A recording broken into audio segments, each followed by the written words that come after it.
reason for us doing this is not because we care about Jimmy Kimmel per se. I promise you we don't. But again, Dave makes some provocative points here. The government is a gang that took over and gained legitimacy in the popular imagination. It's more than just the actual government. And he gets into like the marriage between the government and the intellectual class and how there's this like huge reinforcement mechanism between the two.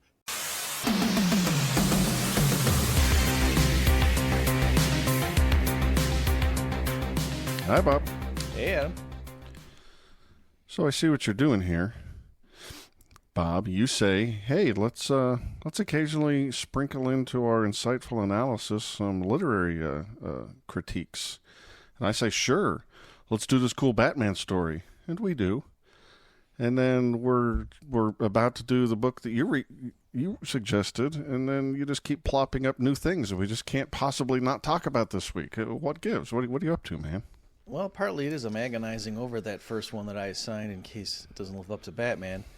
But what can we say, folks? The world is moving on at a crazy pace, and Adam and I can't take a week off. So here we are. That's a real good point. And on that literary theme, I love a good book with ups and downs, crescenting plot lines, story arcs, character development, the rises and the falls. And in that vein, Dave Smith's most recent Part of the Problem episode, number 1306 from September 19th of this here year 2025, was an emotional roller coaster. Yeah, we're gonna grab Dave's two main points that he did a good job of building up, and like Adam said, I sent it over to him. I said, this is a lot of fodder in this episode. I popped it on, and Dave brought me. He sucks you in the beginning, and then he said, yeah, okay, see what he's saying. All right. And it was good. It was a roller coaster. Because like I said, he sets you up for one thing. You think you know where he's going. And then he goes the other way.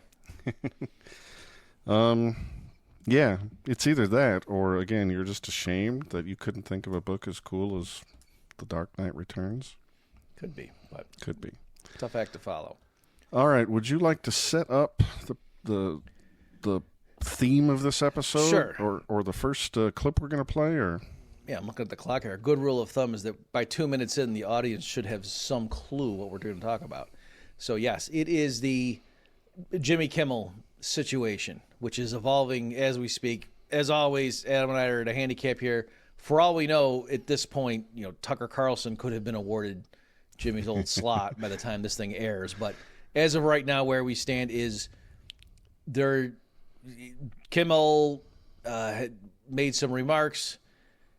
A lot of people didn't like him about MAGA and Charlie Kirk's death and so forth. And then his show was temporarily suspended by the suits. There was the FCC chair had said something, admitted to saying some things that seemed kind of like a shakedown. So people were crying free speech. And then Dave's episode drops where, again, he's got this provocative analysis that we're going to go through with some clips for you folks.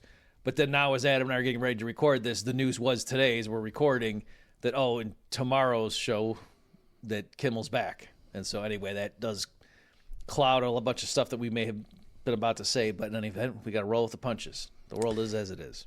Yeah, Kimmel's kind of back, except if Grok isn't hallucinating, he's not going to be back in about a third of ABC's nationwide affiliates because the Nexstar Media Group and the Sinclair Broadcast Group own 60 ABC affiliates, and they're just not going to play Mr. Kimmel's show.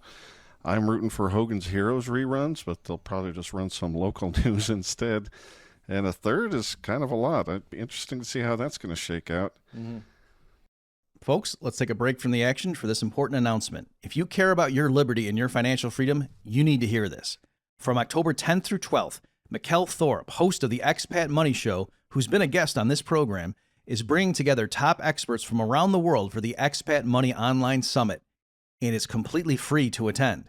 You'll learn how to legally protect your wealth, secure second residencies and citizenships, reduce your tax burden, and own property abroad, all to safeguard your freedom.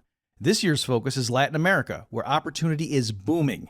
Argentina is shifting to free markets, and as an aside, Word on the street is that Millay recently told his top lieutenants that they should go read my booklet, Chaos Theory. True story. That really happened.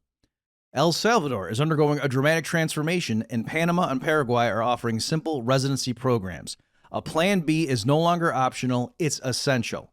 So reserve your free ticket at expatmoneysummit.com. That's EXPAT moneysummit.com. expatmoneysummit.com for your free ticket. Do it today. Let's get back to the show now. Yeah, so shall we dive So in? let me just say, the reason for us doing this is not because we care about Jimmy Kimmel per se. I promise you we don't. But again, Dave makes some provocative points here, and I thought this is the perfect type of thing for Adam and me to discuss. So here you go. Rothbard, in his phenomenal work, Anatomy of the State, which I highly recommend everyone read if you haven't already. It's like 60 pages long or something. You can read it in one sitting. It's a great little pamphlet, booklet, essay type thing. And the point that he makes in this wonderful book is that essentially the government is a gang that took over and gained legitimacy in the popular imagination of its people. And that's essentially all the government is.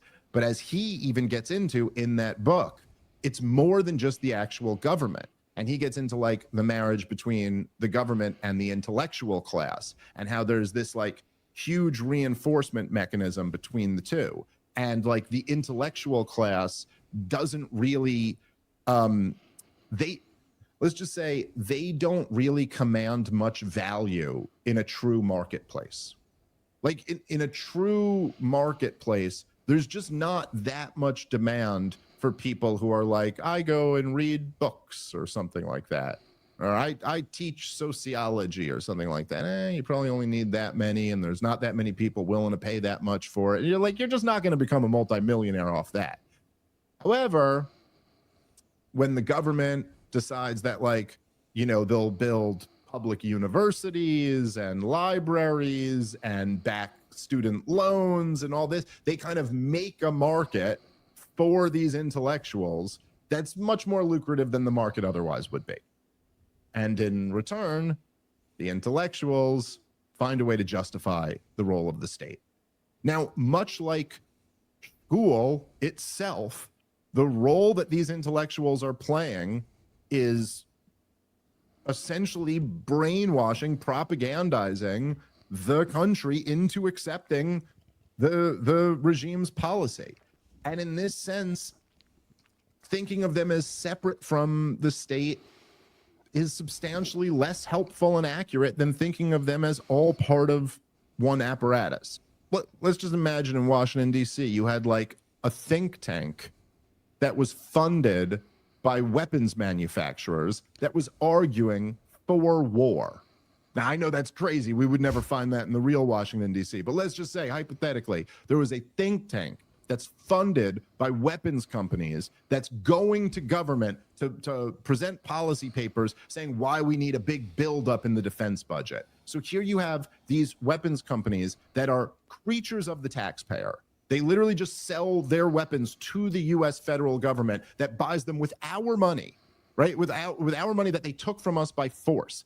They create this weapons company. The weapons company creates a think tank or funds a think tank. The think tank is arguing for more of our money to be spent on, on weapons. Now, let's just say, hypothetically speaking, a president or a dictator or a politician, someone who's an official government, employee, says, I'm proposing a new law that you're not allowed to do that. Like, Mr. Think Tank guy, shut up. You're not allowed to write papers anymore that say you want a higher defense budget. Is it so obvious that the libertarian position and pure theory and morality is that that's a violation of free speech? It's like, I actually don't think so. I don't think so at that point. Now, I understand. I can hear the pushback already. Remember, I'm trying to get you to play with an idea. I'm not trying to sell you on anything. And people can say, well, that's not Jimmy Kimmel exactly. Okay. That was 2 clips sandwiched together, but we didn't miss anything in what was stripped out. And the second thing is I was shocked with all that Oh, I just read a bunch of books. I mean, I was just shot straight across your bow, Dr. Murphy. I can't believe he would do such a thing. Well, I'm not yet a multimillionaire, so I think I'm pure. When that does happen, then you can wonder.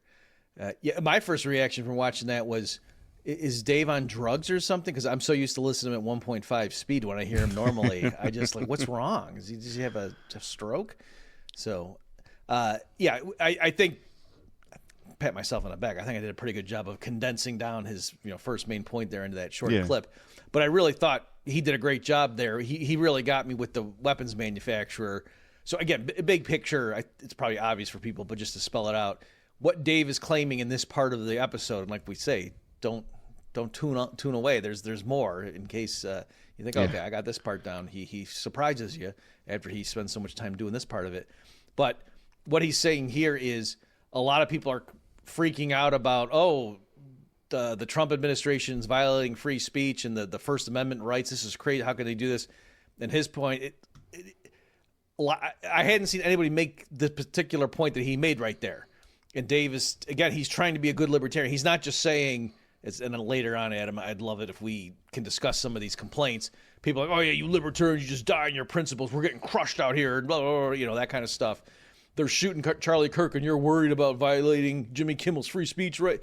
And Dave is saying, no, I'm not sacrificing my principles for expediency. He's saying my own principles, just like with the open border stuff. He's saying someone showed me how libertarian principles means that I have to object when one portion of the government shuts up somebody else who is clearly in league with the state and is just a tool of it. And just to, again, spell out that weapons analogy I thought was great, as Dave is saying, hypothetically speaking, let's say there is some think tank that's based in D.C., and all they do is crank out policy papers about, white paper where we need to bomb Somalia, white paper where we need to invade Libya, white paper where we need to go back into Afghanistan, and just urging the government to spend hundreds of billions of dollars more on all these foreign wars. And you say, well, is that a government-funded enterprise? They say, oh, no, it gets its funding 100% from the private sector. You say, from who? You say, Lockheed Martin. That's a private company. 100% of their revenue comes from them. And we say, well, where's Lockheed Martin? Oh, 97% of their revenue comes from government contracts, right? And so Dave was just, I didn't have it all in those clips there, but like he was walking through and just showing it's not so obvious that, oh, well, since it's private, therefore, the government has no business telling that thing what it can say or not. And so in a situation like that, again, not that this is what the Jimmy Kimmel situation is, but Dave's just trying to establish a baseline there and say, can we all agree? Or not even that we all agree, but can you see how it's not obvious? That's the very modest point he was making, that to say, oh, if some new government official didn't allow those academics to be cranking out white papers on why taxpayers should fund more wars in these other areas, that's not obviously a violation of the First Amendment. And so I guess I'll pause there, Adam, and say, did you find that portion of his argument compelling? Oh, absolutely. I loved it. And I immediately thought of things like the teachers' unions and all the things they do to, this revolving door and slush fund of money and power to continue to funnel gravy into this thing that's, I think, just bad for the kids and the country. But I wanted to play this whole episode almost. It was really great.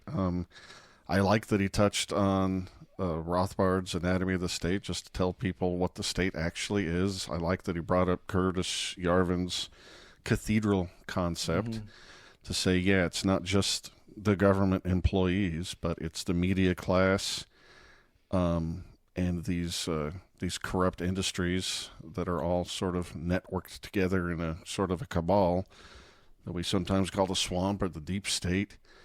I love the example of the weapons companies. I thought it was perfect. Yeah. Along that too, again, it was in a part of the clip that I had, folks, but then it just got too unwieldy. But Dave had a great line in there where he says, and these entities called NGOs, non-governmental organizations, and he said something like, now, if you were to start a company and you're trying to figure out like what to call it, would you preface it by saying non-governmental? And he said, no, because it would just be obvious that it wasn't part of the government. He said, in other words, these things are working so close, hand in glove with governments that they feel the need to be clear, not just to avoid confusion. We're non-governmental organizations, even though we always work side by side with them, especially in foreign countries, doing all this kind of stuff. So anyway, I thought all that was great, and seeing the back and forth between those entities. Yeah, and one more excellent thing he just drops in as a little nugget is the whole history of where we got government schooling from. Yeah. School from the Second Reich, the Prussian government, where they were trying to figure out a way to get these conscripts to actually pick up the rifle and point it in the right direction and not run away. What do? You institute this military-style education system for the kids that brainwashes them into worshiping the Kaiser. Get them when they're young. Yep. Get them when they're young. And like we're still doing that in 2025 with these weird German words like school and kindergarten. We shouldn't be saying words like that unless we're turning into Prussians. Yeah. Thanks for reminding me or pointing that out. I forgot that he alluded to that. That's why he said that in that clip, folks. So that also, what Dave did there, it reminded him, was like, I think I did something similar, and I went and looked it up. So back in December of 2024, Ryan McMakin of the Mises Institute pitched me on this idea. He said, "Hey Bob, for the upcoming issue of the Misesian, I kind of want to just talk about crony capitalism and all this stuff, and what's the distinction? Because this was like back then too, like it was really big on." I don't know if like new revelations had come out about like the social media companies and all the stuff that was going on. But in any event, it was clear that perhaps the old libertarian ways of looking in, well, you've got private corporations here, and then you've got the state, and blah, blah, blah, blah, that it gets blurry with the way things were happening. And so he asked me to, he gave me some questions that I answered. So all this that I'm just going to touch on a few of the points, folks. It's in the January-February 2025 issue of the Misesian. I'll link to it on my version here of this show. But in any event, what I did there, because it got real messy, and I just realized I don't have definitive answers. Like, here's the formula you use to determine, is this, business activity permissible and laudable, or is it like illegitimate swampland stuff? And so I said, I don't think in general I can just give you some sort of formula. And I said, but what I can do is walk through clear-cut cases where I think we can all agree, oh yeah, in this extreme case, the answer is such and such, and over here it's clearly this, and then just use that to kind of guide you. And I said, I don't think I'm being arbitrary here, that you see this like in law all the time. Like, that's why you need a judge. That's the whole point, is you can have all kinds of legal precedent, and you can know what the statutes are, or if you're like in a libertarian thing, you can know what the various contracts were and so forth, but still you can have a bunch of principles that when you apply the facts of a real-world messy case to it, or you try to apply them to the real-world case, I should say, rather, it's not obvious, and sometimes the principles contradict each other. Like, so it's not math, it's, human society and law and, morality, things like that. So, with that, just to give some of the examples I went through in that article, I said, I think that, I said the weapons company, and I said, look, if a business is doing something that would not exist in a free market, then, and it only exists, because of the government that way, that's prima facie evidence that what it's doing is illegitimate. In contrast, if you're in the Soviet Union and somebody's running a bakery, but, it's all dependent on government funding at that point because it's the Soviet Union, I'm not looking at those people as, a bunch of criminals, right? Where someone's running a gulag, you'd say, yes, that you can't just say that, oh, well, that's the government happens to be the employer, but what's the big deal? Because that's clearly, a creature of the state. And then something that's not as obvious would be something like, okay, there's a donut shop, just to be cliched about it, and they have a bunch of customers, and some of them are policemen. And, as a libertarian, you could say, that's like, do you think that now you're allowed to steal from that donut shop at night? The owner leaves, and can you break in and steal because he accepts stolen money? And so really, if you think about it, the whole thing is just a criminal enterprise. I think most of us say, no. Then let me just give you one more, Adam. Another one I walked through was, let's say the local, the town has blue laws. You need a liquor license to sell alcohol in this region, or else armed men will come and throw you in a cage. And so I said, if the owners of restaurants who don't go get a license refrain from selling alcohol because they don't want to get in trouble, are they violating the rights of the public who want to drink alcohol? You say no. Because of the context being, as a libertarian, I'm against the government doing that. It's illegitimate for them to say, we're going to send men with guns to a restaurant caught serving alcohol without a license, right? We can agree on that. But then I flipped it and said, if you're a restaurant and you don't get a license and so you don't serve alcohol, have you violated somebody's rights? And I think clearly no, right? Okay. And then I said, what if you're a restaurant and you do pay the fee and you get the license so you can serve alcohol? Should we view you as being in league with the state? And now you're part of it. You're part of this cabal because now you're benefiting because you're able to sell liquor, whereas the guy down the street can't because he doesn't have the license that you do. And so you're in cahoots.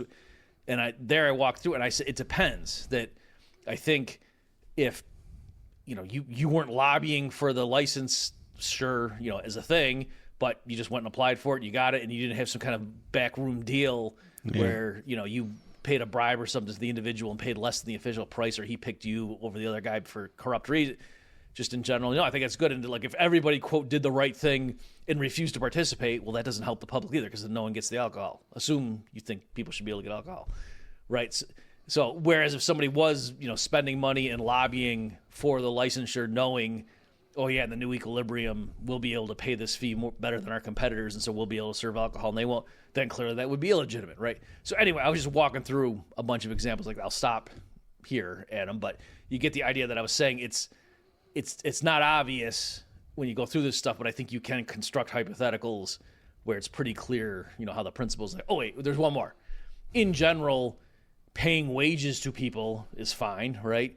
But if you hire a hitman, a lot of people would say it's not just that he's wrong for going and shooting someone, but if you paid him money, right? And assume it's your money. It's not like you got the money through illegitimate means. But if you take your own money, give it to somebody else for a voluntary service, like that transaction's voluntary, most people are going to say you just somehow participated in aggression.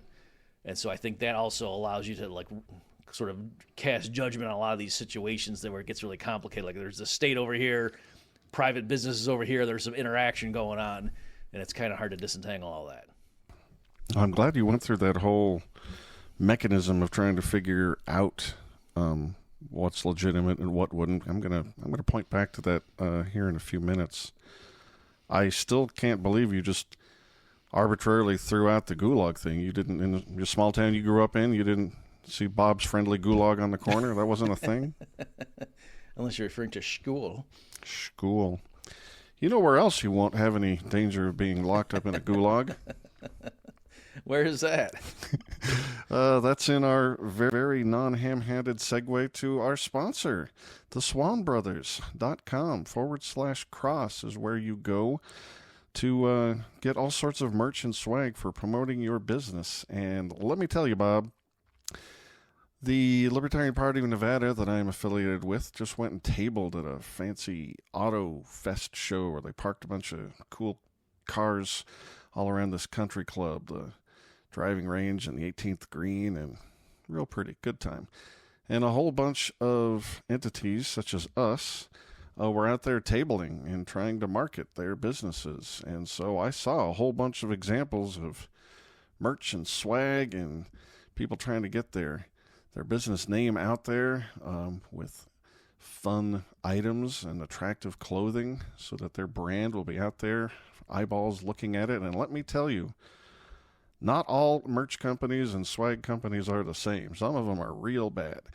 And so I can only recommend the highest possible level that you should go to the Swan Brothers for this because they are great. I cannot recommend them highly enough. That's right, folks. Go to theswanbrothers.com/cross, and they'll take care of you. I do want to point out before we leave that segment, Adam, that it's only in politics where people use table as a verb rather than a noun, and I don't like it. Also, professional wrestling. Okay. Hulk Hogan tabled The Undertaker into unconsciousness. Okay. I wasn't aware of that usage. Probably because I made it up. I don't think you're allowed to do that on this podcast. All right. I do it all the time. I don't know how you felt personally about Kimmel getting fired briefly it didn't last, but I was elated. I detest that guy. Do you remember the joke he said about ICU beds and let them all die? You remember that joke? See, I actually, I'm not being facetious here. I don't, because I'm not trying to like be holier than thou. I haven't watched TV I know who he is, and I've seen some clips that went viral and stuff. But no, I can tell I don't like him. He's really smug and doesn't seem funny to me. But no, I'm actually not that familiar with him. I don't even have a television. Of course not. You read books all the time, you nerd. Well, let me refresh your... My net worth is $987,000. Let me refresh your memory. This was, when was it? September 7th, 2021.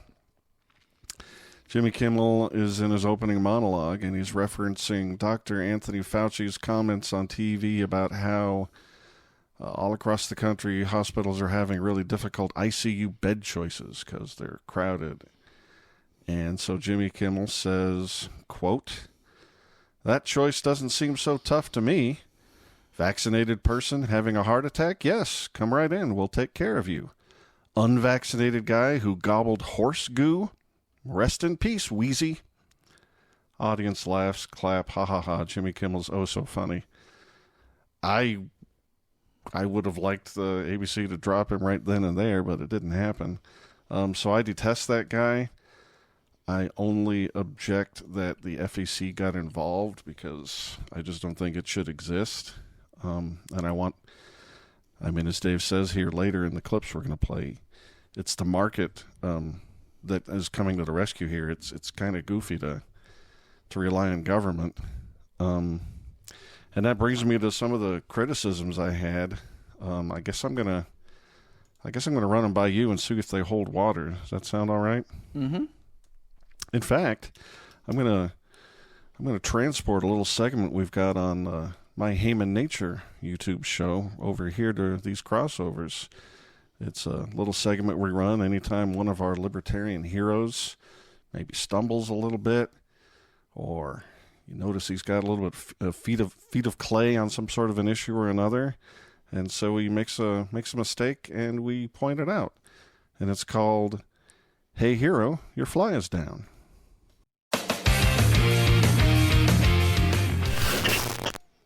I feel sorry for the audio-only listeners who didn't see that cool graphic I just played.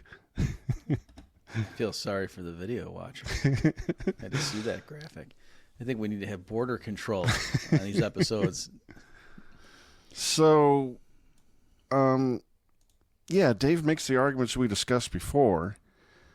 And then he says basically that Jimmy Kimmel has thrown his lot in as a regime intellectual. Mm-hmm. He all but, accuses him of being an agent of the state, just like a think tank, just like the Brookings Institute or something. Mm-hmm. And therefore he thinks, he sort of phrased it emotionally, which I get, like we shouldn't care if the state violates his First Amendment rights because he's not one of us. He's an agent of the state. He's petitioning the government to do evil things.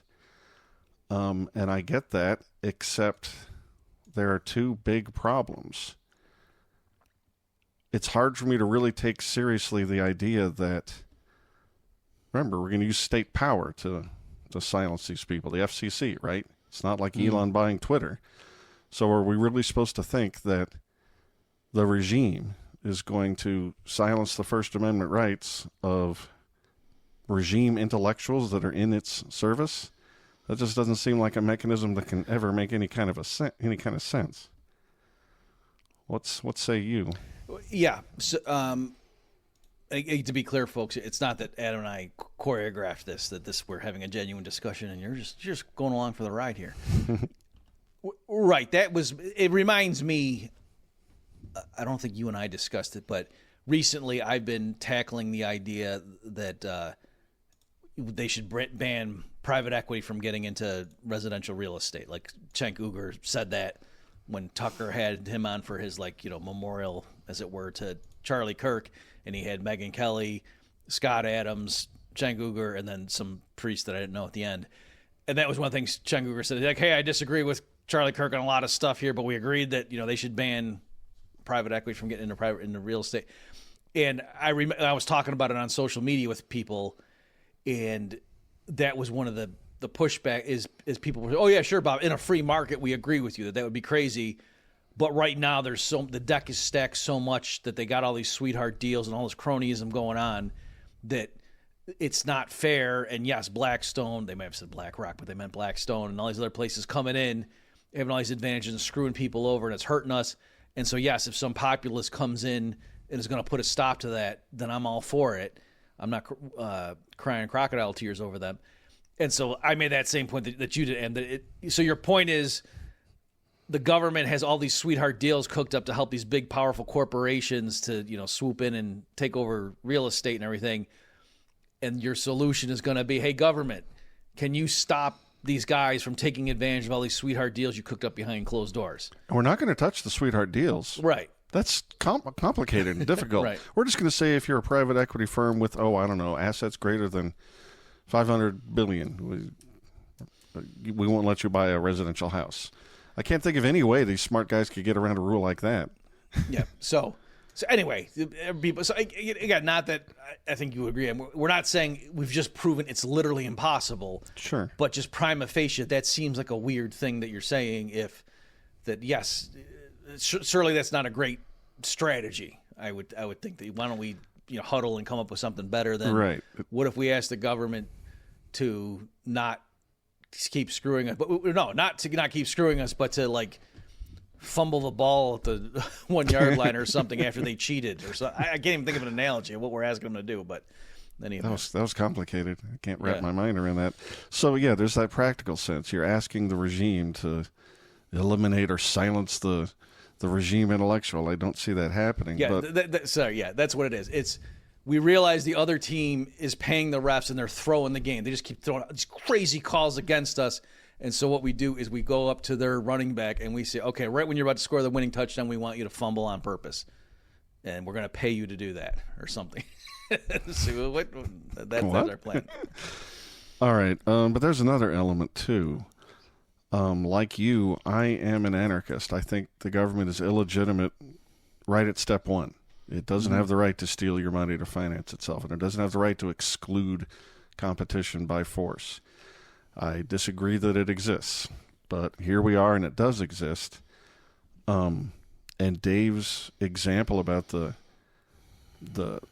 military-industrial complex, funding these think tanks that gin up all this fear about uncertainty in the world and gins up, demand for its own products, taxpayer money funneled to these weapons companies. That's a great example. I can't defeat it, but again, we think the government on all its taxing and spending is completely illegitimate.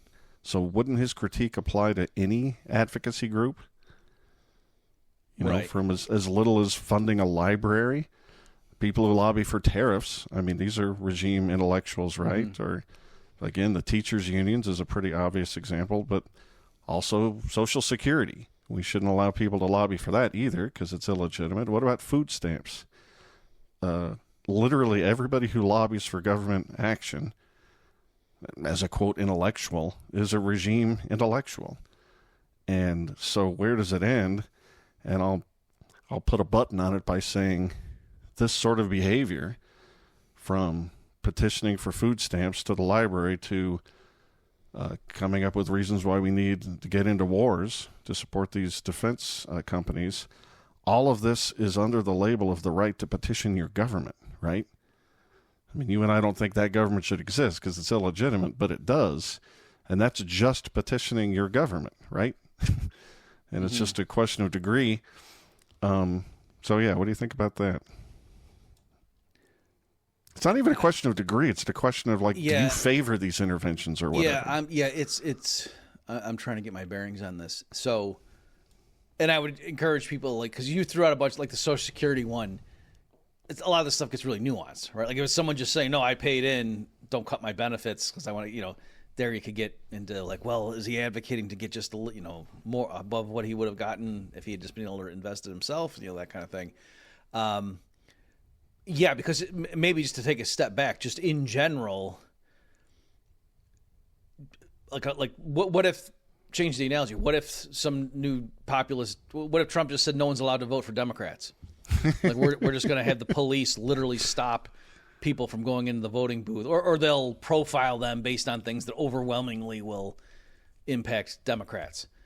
And there's a sense in which you could say, I know. well, no, they were going and they were clearly going to expand, state power. Or you could do it vice versa with Republicans. Sure. If you thought it was going to be a foreign policy thing or so, whatever, or drug war. Okay, so yes, you plausibly could make that argument that no, you're preventing them from committing a crime. That's kind of what I was linking with the hitman stuff. Like if there's a crowd chanting "string him up," and they got some guy and they're getting ready and they throw the rope over the thing, and then the sheriff comes in and says, "Disperse." The next person who says anything is going to jail. Is that a violation of free speech? It's I don't have any clear-cut answers, but I guess my concern is when you open up that Pandora's box, pretty soon you could plausibly claim that just about anything. Yes. The government could throw you in jail for, or not. I mean, there's a lot that I think most people would say no, that would not be a good idea. And I suppose it's hard to disentangle just the slippery slope precedent versus the libertarian principle. Right. But those two, there's cases. It's a lot stronger, I think, than what Dave was just alluding to there. Like I could make a justification for just about anything. Exactly. And that leads me to my third element to my hey hero, because Dave is a hero. Your fly is down. He justifies this opinion with this really weak analogy. It's like, yes, I think we should violate these people's free speech because they're regime intellectuals and they're calling for bad things. Can I stop you real fast, though? Right. I just want to be crystal clear. I don't think that's what he thought he was doing, right? I don't think he was saying, yes, we're going to violate their rights to free speech, but it's okay because of... I think he was saying we're not. Just like he's not saying we're violating anyone's rights by closing the border. Right. He wouldn't phrase it that way, I suppose. And he's also about to make a huge U-turn, which as angry as I was at this point in the episode, I'm standing up in my office and cheering. So, he might not vouchsafe every single syllable he utters here, but he was saying things like that. And he was saying, yes, and it's going to be difficult to, decide exactly where you draw the line and who it's okay to, deplatform them or whatever. He didn't use that word. Mm-hmm. But hey, in any society, you got to make decisions like this. And he gives up the age of consent things, like how old can you be before you can drive a car? Clearly, 5 months is way too restrict or way too permissive, and at the age of 50 it's way too restrictive, and we don't know. There's no decree from God as to when that should be, but so societies decide, and it's going to be arbitrary. But that's a terrible analogy for this, given all the examples that we were just talking about. There's obvious poles in the age of consent thing, birth to death, and along the axis there, every single person has an age. We know exactly what it is. And that's why I was really glad you talked about some of the work you were alluding to a little while back. Mm-hmm. How do you decide what is illegitimate, what's evil state communist behavior and what is legitimate behavior that would happen in a free market? You did yeoman's work there, but the age of consent thing is pretty obvious. Everybody's a certain age. You can't quibble about it. And that's not the case when we're trying to decide, well, who is advocating for government action that's okay and which should be curtailed because it's too close to that defense think tank, let's all go to war all the time, policy, or Jimmy Kimmel say. How do you decide which speech is okay to curtail? I don't think those analogies are even close. Let me just make sure the listeners get you. I did have that part of his show because I thought that was a great one too, where he was trying to deal with possible objections, and it just, again, for reasons of brevity, didn't make the cut. But so, folks, Dave, when he was trying to anticipate objections to the argument he just laid out there, one of the things he said is, I realize people are going to say, well, it's going to be difficult in practice to figure out that, yes, some of these examples, like the weapons manufacturer and they're bought and paid for intellectuals, clear cut.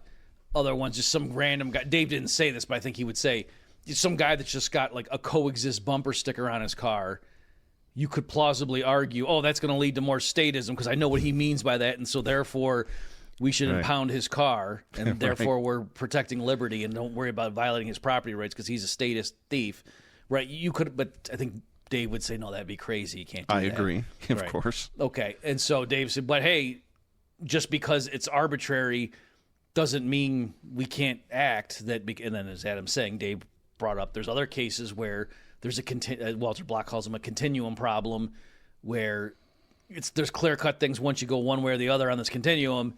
Where you draw the line is admittedly arbitrary, but that doesn't mean so therefore we should just throw up our hands and not draw the line somewhere. Like, no, there has to be.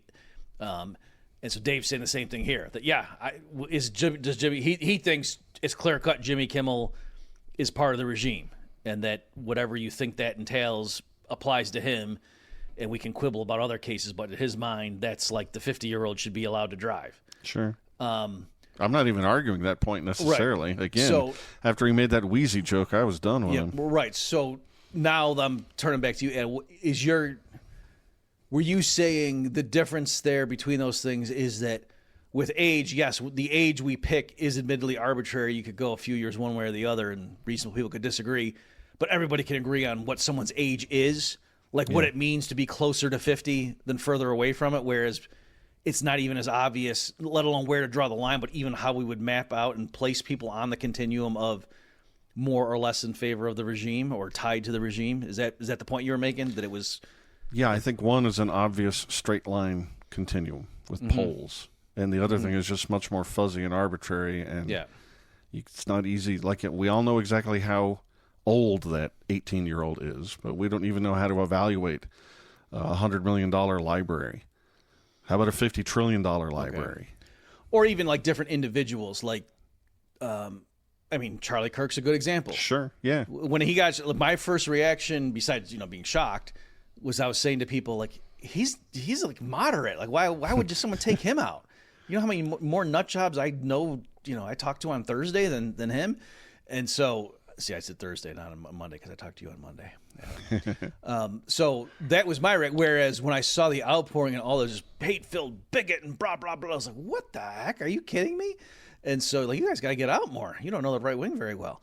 So that's an example. So I think you're right that some people, like if you said, hey, what do you think of Ben Shapiro? Some people are going to absolutely lose their mind about what a crazy Zionist war hawk he is, whereas other people are going to be like, oh, she's like, lukewarm bathwater. Exactly. Yeah, there's no scale to look at. There's no temperature. There's no age.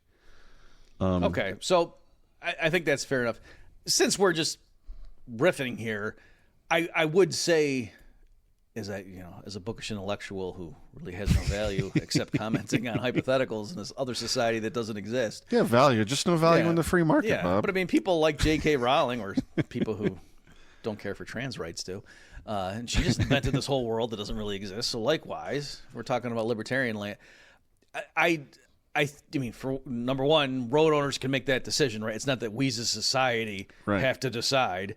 Right. And then I could imagine it being purely functional, right? That like you could certain roads could just have rules. And even there, notice too, it's not that we say once you turn 16 you can drive. It's that you're eligible to go through and take the test. Right. You know what I mean? So even there, and obviously Dave knows that, but right, of course. In any event, so I think that it could be more functional and also it's a placeholder for other things. Right. That's vote, serve in the army. There's that, but even like in the driving thing too, like I guess someone would say, well, no, if some 6-year-old can operate a stick shift and he can do all this stuff, then why are we? And then somebody just say, because that's nuts. But even there, it's not simply because, like if someone pushed and said, but why? You'd have a good reason. And I guess it would be things like brain development. Yeah, and just a level of responsibility, and like even if they might just not take it seriously, they might not fully comprehend. Do you realize if you do something wrong here, like you're going to kill people, as opposed to, if you don't share your toy, that kid's going to cry. So there's reasons, and then so it really isn't just arbitrary, and you could go ahead and do it. In an open competitive marketplace, different road owners could have different policies and insurance companies, blah, blah, blah, blah, blah. And anyway, that's the way it would pop out there. So I really don't think for a lot of these things where if we say, well, we have to decide as a society, it's, well, we do, given this crazy status environment we're shoved into. Exactly. Get rid of the monopolistic state and this gets a whole lot simpler. And Dave is about to make a huge U-turn, and I'm going to cheer him again when we play the second clip. But now, is he going to make a U-turn like that one immigrant driver? oh, Lordy. No, this one is casualty-free. But before we get there, like, he's going to say, we shouldn't use the state to do these things for tactical reasons, but he doesn't have, like, a moral objection. And I get that. But not only for tactical reasons.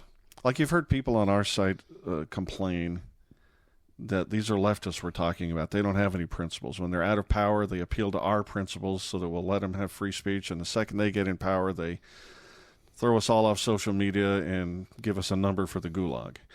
And I totally get that. But if you're in that situation, the solution isn't, okay, go ahead and use state power to silence them when you get an opportunity. There is no scalable solution when these two groups of people are in the same political unit. You can't coexist in anything like a democracy when you've got people that are having lawfare against one another. And you can't just exercise regime authority real hard when you get a chance and fix it that way. You have to, like, separate. Nothing would do except secession to fix this problem. Okay, let me understand, because I think, you're anticipating. I had jotted down some things that I definitely wanted to make sure we covered before we end this conversation. So I think this is I can one see of your them. notes, Bob. So you're saying one of the objections that, and I alluded to this earlier too, that the right-winger conservative type who just can't stand libertarians, and this is why we always lose, you idiots. Right. Just always listening to Ron Paul. Damn it. He's got so much power. That, hey, when the leftists are in charge, they just run roughshod over us, or even right now, they're killing us, literally killing us, and then celebrating it. Yeah. And then when some of them lose their jobs because they're celebrating or lying about the guy that their team Worse just than North killed. Korea. Worse than North Korea, they say. Yeah, and then when we do the most modest thing, and it's arguably market based anyway, and then the FCC chairman shooting his, whatever, just putting the stamp of approval on something that was going to happen either way, that now we're just going to, we're going to worry about, are we violating the non-aggression principle? Blah, blah, blah. Are you guys kidding me? Are you out of your mind? We're at war with these people and they're killing us, literally. And so that's the complaint. And now what are you saying to them? Well, I'm saying they're using this. They're saying we're at war, but they're not picking up rifles. They're thinking they can government their way out of it or something. Okay. I mean, I don't know what they're thinking. If we fire enough Jimmy Kimmels, we'll never lose an election again, so therefore they'll never have the reins of power. Because every time they talk like this, they create government power that ends up getting used against them over and over. The Patriot Act and TSA and Homeland Security, whatever they're doing with Palantir right now. Okay, so let me just play devil's advocate because these all kind of bleed together. Right, people say that, and then they'll come back and say, you guys are nuts. Look at what they were doing all through COVID. It's not as if we are right now unveiling this new thing where the government influences the public discourse. They've been doing it to us, and we're just doing 1% back to them. And if you think, now they're going to think that they are allowed to hurt us when they take power, they're going to hurt us so much worse anyway, no matter what we do right now. So we might as well, get our licks in while we can, because, yes, like they've been calling Trump Hitler and everything even before he took office. Yeah, I guess my point is they call us wussies. I'm calling them wussies. Like, is this a real war or not? You're pretending like you can be in a political union with people who want to kill you, and you will use the power of government to do so. And that doesn't work. You either need to separate, or you need to change the conversation in a way, I don't know, hypnotize them, take away their prescription medication, such that they're willing to play the same game where we all respect each other's lives and private property and freedom of association. We can either get back to that, or we really are fighting. And it's just a waste of time and resources to do your fighting in the ballot box. I mean, are we fighting here, or are we fighting? Are you serious, or aren't you? Okay. Is this your position? Is it something like you're saying,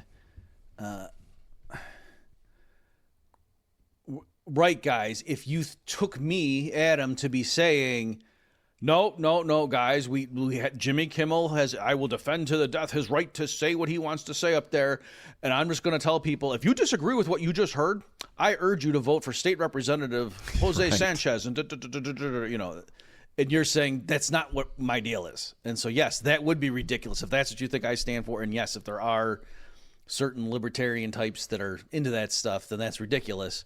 But that's not what I, Adam Haman, am talking about here. That I'm saying something else. Yeah, I'm saying if you guys are serious, you understand the stakes, you pick up a copy of Robert P. Murphy's Common Sense and you start talking about secession by Texas or your state or New Hampshire or whatever. I hate people thinking that they can just exercise government power themselves into a victory over the left and have that actually be anything stable. Okay, that doesn't work. I like that because you're right. For a lot of them, again, here it's harder because I'm trying to be the other side when there's millions of different people. But you're right. Some of the people that would talk the way when I was just trying to steel man it, if you just said that, something like, oh my God, nobody's talking about secession. Get real. Come on. What we're talking about is, blah, blah, blah, blah, we got the midterms. We're going to do this. And one of us is being utopian. Right. And so you're right. They... what their ultimate plan is doesn't make any sense. That's clearly not going to work. And then they're lecturing people on, your utopian visions when what they're saying is clearly not going to work. That it's not as if we can basically keep doing what we're doing as long as we could just tweak it. How about if there's people riding in boats off the coast of Venezuela, we can blow them up. We'll just say that they're drug dealers hadn't taken fentanyl in the United States. And we can fire late night comedian / propagandists, but other than that, I think we're all right. Yeah, that doesn't work. 4 or 5 more boats will be in Leave It to Beaverland before you know it. Yeah. Okay. So there's that element. Do you want to go ahead and play Dave's clip and then we'll keep talking? Yeah. So we're at the point where in this gripping yarn where Rocky had just about knocked himself out, but he's about to climb up off the canvas and win the fight. So here comes Dave. Making me love him again. In a big fight, and you're just dominating the opponent. You're going into the 12th round, and you're up 11 rounds to nothing, and you're like, I'm just going to keep killing this guy. Do you want the referee to cheat for you at that point? No, it just robs your victory from you. It just gives them a talking point. Jimmy Kimmel was getting destroyed. His ratings have been tanking. The guy is a laughing stock. Nobody cares anymore. And he's just getting dunked on left and right because his point there was the most dumbass bonehead point. It didn't even make any sense. His argument was, MAGA's trying to make it look like it wasn't one of their own. No, they're not. It clearly wasn't. There's no evidence pointing to that. It's as silly as any of the other conspiracies. But think about how you totally just take that victory away from yourself now because the FCC chairman had to go threatening them, and now they can make it out to be a free speech issue. So it's just purely on the strategy of it. This was a bad strategy. So everybody rise to their feet and cheer because Rocky is triumphant. Anything to say? Yeah. Or? So again, folks, in case you don't get what's going on, Dave spends 60% of the episode laying out the case for why, no, I don't think it violated his free speech. I don't think this is a violation of the First Amendment broadly construed because he's part of the regime, and one part of the regime can tell another part to stop talking, and I don't care. This is the Bloods versus the Crips. I'm not going to be horrified at the, the violence engaged in, because no, they're all gang members. That's what they do. Right. So that was that. But then he pivots to say, now, having said all that, I disagree strongly, and I wish this car guy had kept his mouth shut, and this is terrible because Kimmel would have been fired anyway. Yep. And this was just going to be a market outcome. And now, instead of him just looking like a buffoon and us having just yet another victory to add to our belts, that now the left can go around calling us a bunch of hypocrites, and now this guy's a martyr, and we're all Jimmy Kimmel now. All right. So that was what Dave's point was there. Again, it gets a little bit more nuanced now that as of this recording here, Adam, it turns out they're presumably reinstating him. I guess, do you want to talk about that for a second? Like, what does that mean? Does that show that really the FCC didn't have something to do with it, or were they surprised by the pushback too, and they realized, oh, we overstepped on this, that we should not have been so heavy-handed, and maybe someone slapped that guy in the back of the head and said, what are you doing? Like, the whole point of being discreet and saying I made him an offer he couldn't refuse was to not make it obvious that, yeah, I put a gun to his head, you know? So... yeah, I don't have any particular insight, except it kind of shows that the FCC's threat there was kind of toothless because he's not worried about it. I think Disney/ABC were worried about other interests, maybe political interests. I don't know, maybe it's a certain point they were just trying to appease the fellow board members and not the public. You know, there's an agent manager or an agent owner, you know, problem in corporate America. How do you get these managers to serve the interests of the stockholders rather than their own preferences? I think Disney's been, you know, guilty of violating that whole principle or exemplifying that concept for quite some time now. Yeah, so just on that, one of the things, I think Dave said it there, certainly I've seen in the broader commentary, is people saying, you idiot talking about Carr, that you just gave everybody an out in this. Yeah. Because Disney was in a really untenable position that they knew they were going to, you know, a lot of their affiliate stuff were going to drop them, lose advertisers, or whatever, just anger a bunch of Americans, and just prima facie, what Kimmel did was crazy and indefensible. But, you know, they didn't want to cape. So then by saying, oh, well, no, the government made us do it. Like, and Disney was on the ropes, right? Yeah. They were on the ropes. How many of their animated series movies had tanked, and Marvel movies had just tanked? You know, they were getting beat up, and then I'm an oppressed private actor. Yep, and I saw like once that happened, like Twitter accounts were the Larry Flint movie and stuff. Like all of a sudden now, right? And it became, oh, the real victim here is Jimmy Kimmel, not Charlie Kirk. Crazy, you know, and it was just crazy. And even too, I saw like people making that point, like it seems to me the real, you know, free speech proponent, you know, whose right to speak got violated was Charlie Kirk, and then people are coming to say, well, no, the guy who did that's in prison right now or whatever, being held and and so, but I don't see anyone pushing back against Trump administration, right? So again, it was the left clearly took that little thing and tried to transform the whole week and make everybody look like a bunch of hypocrites. But I don't want to go too lightly over what I just threw out there a second ago, Adam, of it's possible that when Carr was saying, that's his name, Carr, right? I'm not just saying. I think so, yeah. Okay, I hope so. This way we can't get in trouble. Like if the FCC gets mad at us, no, I wasn't talking about you. I've got my 2025 political baseball cards here, and yeah, Carr. So it's possible, again, that what happened was, yeah, they really were muscling them, but then with the public backlash, they realized, ooh, we got to... And another example of that was Pam Bondi. Do you remember? Yeah. Like, it was like a week ago that she was talking about, there's free speech and then there's hate speech. And everybody was just like, what? Matt Walsh was like, fire her right now. And everybody was just left and right was like, are you out of your mind? And she quickly she walked that back later that day. No. What I meant was when. So anyway, like I think people forget sometimes I'm not saying you, that like government rests on public opinion, and even you know, tyrannical regimes or whatever. My favorite example of this was have we talked about this, Adam? It was when they first brought in the we called the naked body scanners at the airports, and when they first brought those in, and people were worried about like the microwave radiation and all this stuff, and it was going to be the first. What was it? Is it the Wednesday of Thanksgiving week? That's the busiest travel day of the year. I think so. Sounds right. Yeah. And so a bunch of people organized, and they were going to do National Opt-Out Day on the Wednesday before Thanksgiving. And they said, we're just all going to opt out. Everybody's going to miss their flights. Yeah. And that's how we're going to stick it to the system. And we're going to screw them over and just show that, no, you take these naked body scanners out of the airports. And what they did, in case people are like, I don't remember, those naked body scanners are still there. What they did is they just waved everybody through.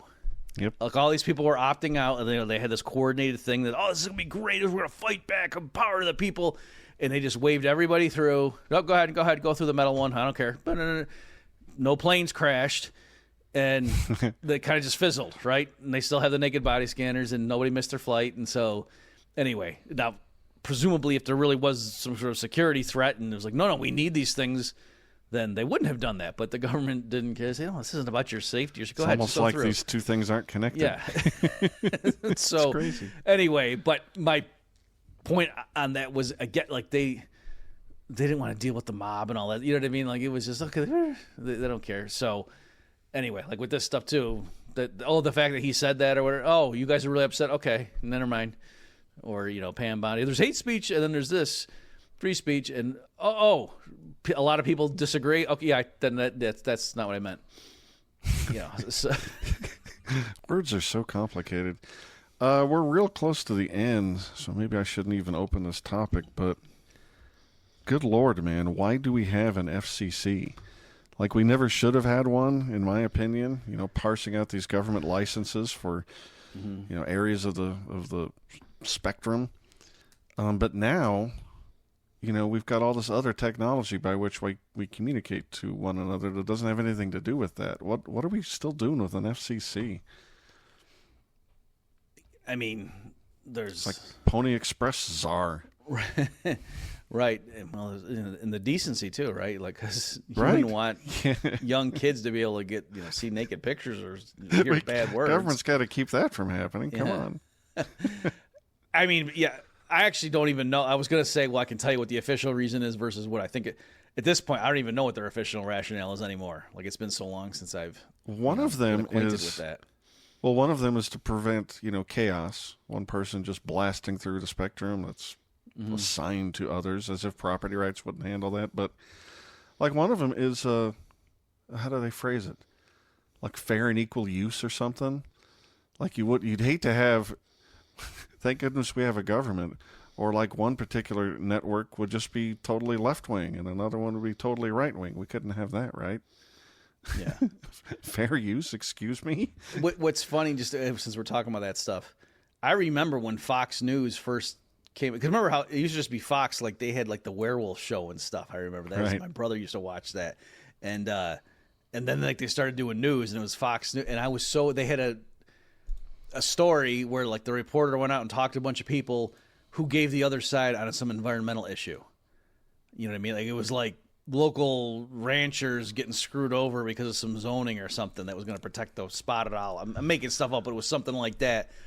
And I was so happy that people watching television get to actually see someone explain the other side of an environmental issue. This is amazing. More horror content, right? Just like the Mummy and the Werewolf? Yeah, exactly. So anyway, I'm just saying it's funny that now like we complain about Fox News or whatever, but there was a time when it was just all CNN and that was what you got, and it was just a given that, oh yeah, if you turn the TV on, of course you're going to get a moderate liberal position on something. So ho hum. If we may, I just want to just go back to the issue again. These people, what's the point? I mean, we talked about this before, Adam, too. That the reason you do the right thing is because it's the right thing. Yes. And if it just devolves into it's our team versus their team, and when we have the guns and the power, we hurt them as much as possible to get back at them and to preemptively blah blah blah. Like after a while, like there's no distinction between the two, and it's just whatever you're in. And you might say, "Well, I don't care." But I think number one, that's immoral. But number two, how are you going to bring new people to your side? Right. Like how did you originally get attracted to libertarianism? I don't think it was because you said, "Oh, look at all of our enemies and the people that we go after and oppress when we have temporary political power." Like that's not what it was. It was a bunch of principles, and you said, imagine society, could function this way. So again, I get it. The real world's messy, and maybe it's the right. I think it is the right thing, but I can understand someone saying, "Yes, if I could live in a world where everybody obeyed the NAP, I would." Non-aggression principle. We don't live in that world, and so maybe I would be a sucker to do so unilaterally. Okay, that makes sense, but I still think there's a long way between that and sort of like principles are for suckers kind of attitude that a lot of people on social media at least seem to have. I think that's a great point. We may end up in Mad Max land or the Walking Dead land, but we shouldn't aim for it. And, it's funny, you were evaluating the new Superman movie, and we were talking about Batman on a previous episode, and why do we read stories like this and study characters like that? It's to learn these virtues, and why do we want them? Because it makes our own life better, right? And, so devolving into some dog-eat-dog, especially when it's some pathetic temporary solution, like when our guy is in office or not, It's just so... It's so beside the point. Alexander Solzhenitsyn wouldn't approve, and neither would Superman, and neither do I. That's a weird trio. I'm gonna make that trio work. Any more commentary, erudite or otherwise? No, I think that's it. Well, let me just ask you. So people were saying, oh, the reason Disney flipped and now they're reinstated is because they lost whatever $3.9 billion in market value or something over the weekend, like since they announced. Do you understand the cause and effect of that? Like, it's certainly not. No, I'm not sure I believe it. Well, right. I mean, I didn't go and check the stock price or whatever, but apparently Disney's stock went down. It wouldn't have gone down that much, though. I mean, ABC is a tiny part of the entire ESPN, Disney, ABC. I assume they own the Death Star empire. Okay. I'm just saying that, I don't. Okay, yes. So you're in agreement with me that I didn't even understand the argument on its face, that I would think if people... I didn't understand if they were claiming it was progressive liberals and just those in general who don't like the Trump administration were punishing Disney for catering to by threatening to pull ads or something. No, I don't know. That's what I'm saying. Like, if they were forced to do it and you were mad about that, well, then why would you boycott that? Like, I don't know. I don't get. Or were investors. Anyway, I'm just saying I didn't even see anyone spell it out. I just saw that some people were saying, "Oh yeah, the reason." They one that we probably should mention. Did you see, because somebody took a shot at one of the ABC affiliates somewhere, and that they were, again, I don't know if this is even real or not, but I did see something that purported to have quoted some insider saying that, yes, that was part of our decision, that, we were concerned. Because, again, the thing is, people were stating they never fired Kimmel. Technically, what they said is, we're going to put the show on hold while we sort things out here because things are really, tempers are flaring. And then there was some isolated remark from somebody along the lines of, "Yep, we're going to bring him back," and part of the decision was that we thought that would quell things or something, alluding to that shot that was fired, which makes it sound like they were that they were caving because of threats.